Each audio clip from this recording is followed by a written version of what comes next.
Welcome everyone to the Amante Arts and Cultural Center compARTE Happy Hour.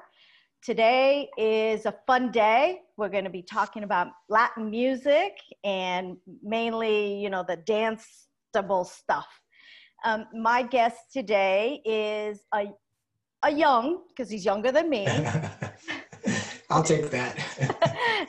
A young American singer and composer, songwriter, who's bringing in a variety of Latin music genres in his own creative way. His name is Wilfredo Rosario, and he's better known as Salo.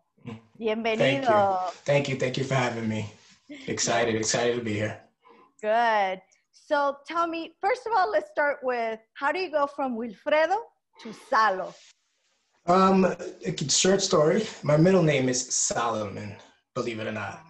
From the Bible, my mother picked it out. You know, she's Catholic, so in the streets of New York, everyone just called me Salo. It was pretty much my family name, so I stuck with it. I think it was something good to stick with. Yeah, pretty much. Great.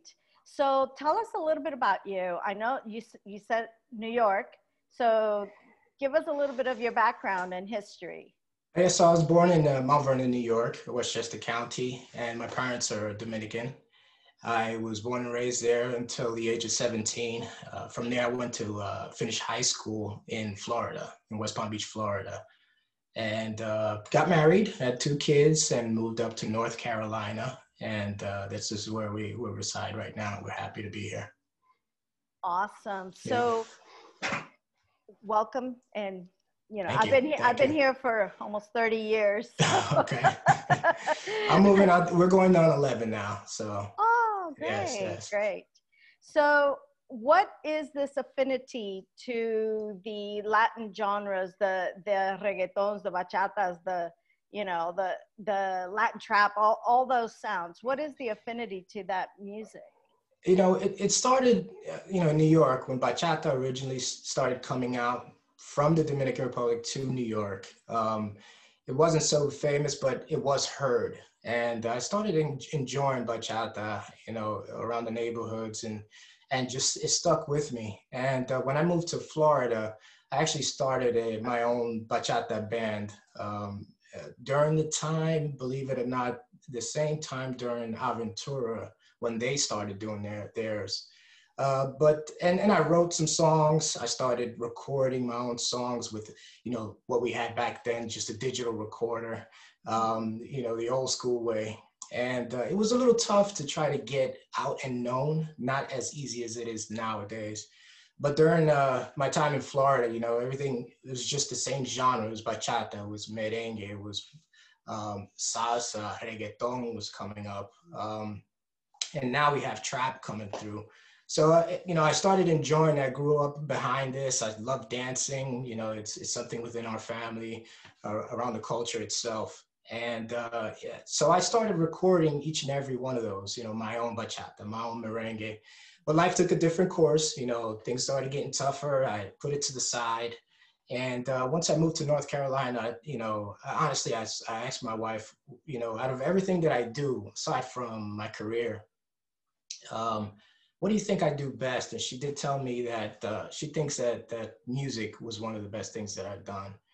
So I started thinking about it, and, I went back and started going back to my old music and, pretty much hyped myself up and said, you know what, I don't want to go back, as an old person and think, I should have done, I said, the music that I had is great music. I think everybody should listen to it and hear it, you shouldn't just throw it away. So that's what I did. I'm taking all the old music that I have and I want everyone else to hear it. And what I'm doing now, things have changed. Things are a lot easier, to bring out now in the music business. I'm taking advantage of that right now. Right. So I completely understand, because there's so many mediums out there now that you don't even need a record label in order to make a successful life for yourself in the music industry. But when it comes to recording and stuff like that, do you do everything yourself? I see you're in your home studio. So Yes. is this something that you do everything? You mix, you produce it, you do everything, you write it, of course. Correct, correct. So, I have all the instruments. And since I started off with bachata, I learned how to play the bass. I learned how to play the guitar, the first guitar, second guitar, the bongos, the guira, every instrument that you need in order to make a bachata. Mm. I learned how to play it all. I'm not a professional in it, but I know how to play a little bit, enough to create a song. And I do the vocals, I do, the second voice, I do it all until I have a song produced. So what Mm. I do is I take that song and basically have a professional producer do it up for me professionally with today's, style of Yeah. what, because I can't do it too old school because, that's way back. Don't get me wrong. There are some songs that I do have that I want to sound old school, which Right. will come out, Yeah. but I try to give it the new style because that's what everybody's listening to now. I have to catch up with everything. Yeah, when you're gone for 5 years, it Yeah, seems like an that's eternity right. in the music industry. That's right. So have you written songs for other folks? I have not for anybody else. I have a cousin who's a rapper, and we went back and forth. Even back in those days, we went back and forth and started creating hip hop, bachata hip hop, merengue hip hop. And again, he did the same as I, just basically kept his music, on storage.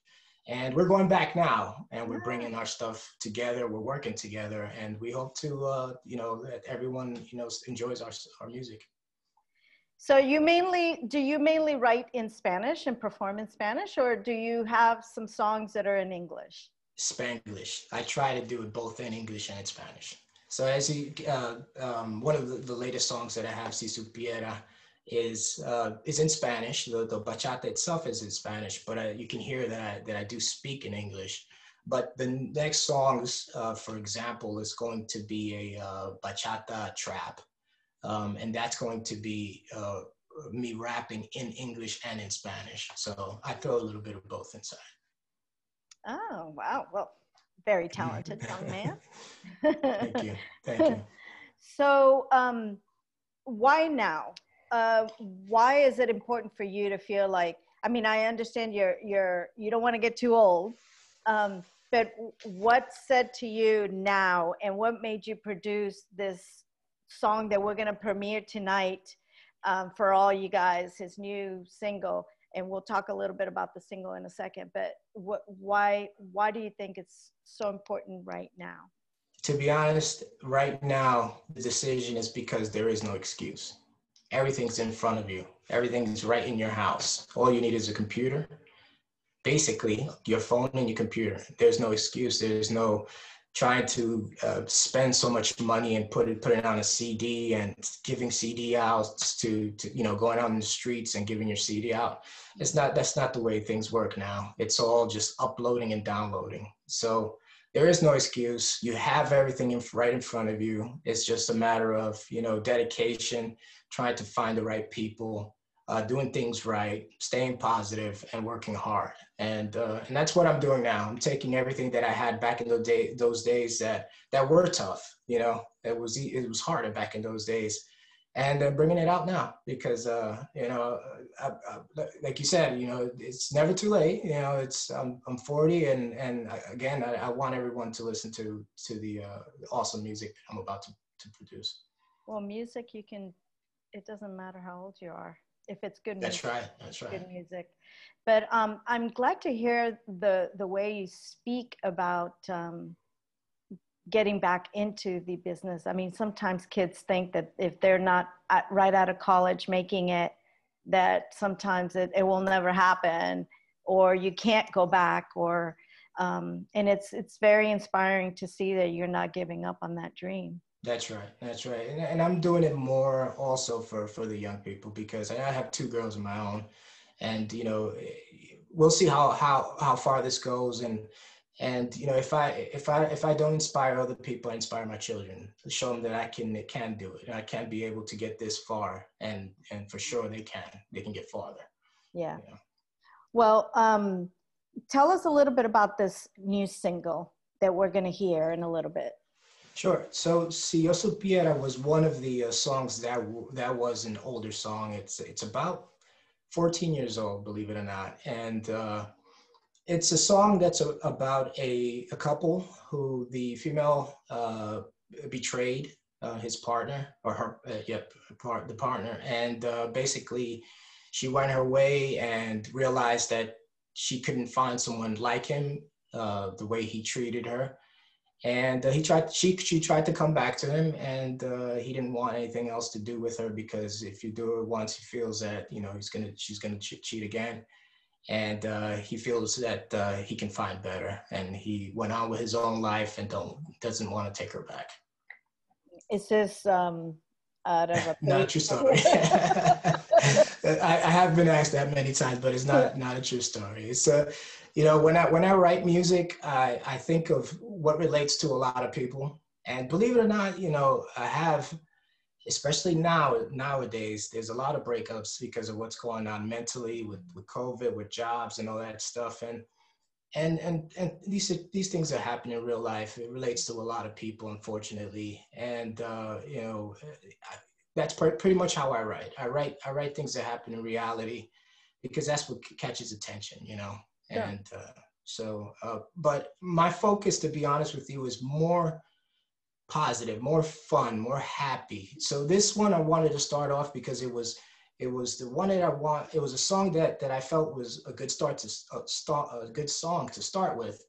And once you hear my other songs, you'll notice that everything else is more happy, because I want to bring that happiness towards people.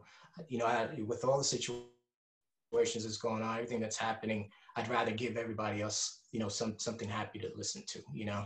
So, Right. but going back, I'm sorry, to Si Yo Supiera, that's basically what it is. It's a betrayal for their partner. Well, now everybody, we're going to show the premiere of Salo's video of Si Yo Supiera. Enjoy.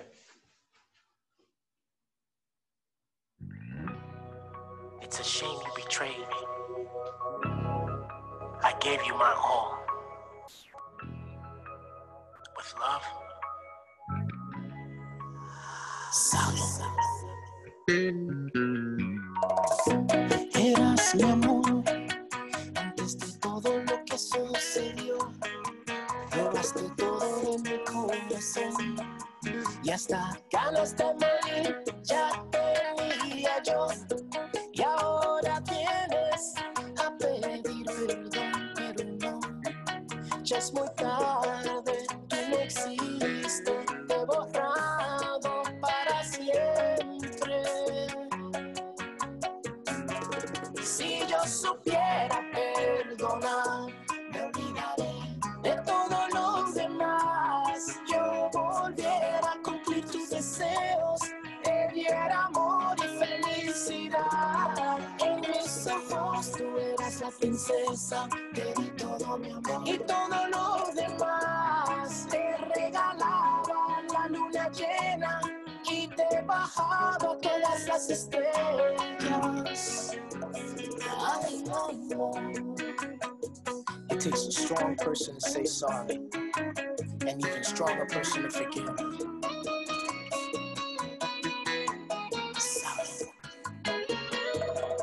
Too strong.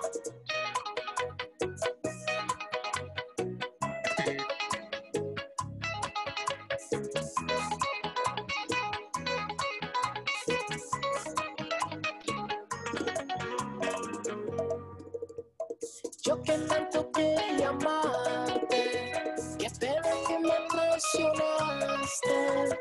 Solo me queda extrañarte, pero con tiempo llegaré a olvidarte.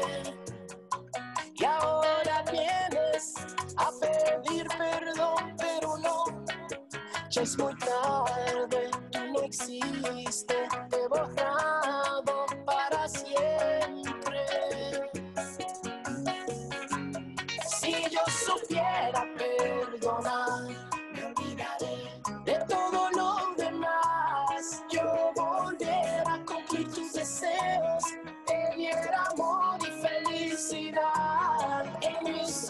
ojos tú eras la princesa. Te di todo mi amor y todo lo demás. Te regalaba la luna llena y te bajaba todas las estrellas.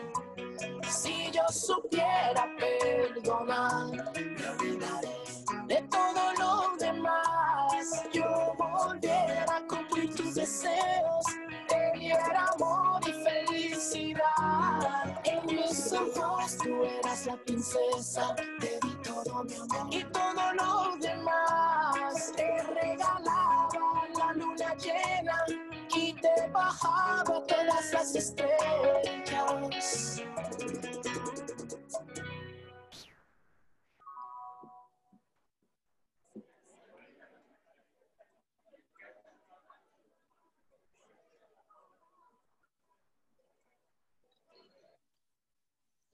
Oh, that was awesome. You like that? Yes, very nice, very nice. So tell me, was the production done here in North Carolina? It was done in North Carolina. I found a great company that worked with me. All that information will be on the video, the end of the video. And I did plan it all myself, the scenery and all. I had it all planned out, and we did it within a day, believe it or not. Wow, that's awesome. Yeah. Well, I want to thank you for joining us here in compARTE Happy Hour. I hope that everybody enjoys the video and that they have great things to say about you in the future and bringing North Carolina en alto. Of course. I appreciate you having me. Thank you so much. And everybody, I hope you enjoy the music. I hope you enjoy the video, and there's more to come. Thank you, North Carolina, and everyone else. Enjoy. Well, thanks again for joining us in Diamante compARTE Happy Hour. Look for our next interview soon. Thank you, Diamante. Thank you, Lisa. Before we go, I want to take this opportunity to invite you guys to our next webinars for Diamante, part of the compARTE initiative. And it's the copyright law, and it'll be in Spanish and in English. So copyright will be on September the 29th at 6 p.m. You can click through on our events page. And en español, saber sus derechos de autor va a ser el 30 de septiembre a las 6 p.m. Así que por favor vayan a la página de Diamante de Facebook y ahí van a encontrar el link para el evento. Se pueden apuntar y va a ser un webinar bastante interesante. It's going to be a great webinar for artists, Latino artists in particular, musicians, authors, writers, videographers, photographers, etc. So please join us on the 29th in English and on the 30th in Spanish. Hasta la próxima. Nos vemos en el próximo compARTE Sharing the Arts Happy Hour.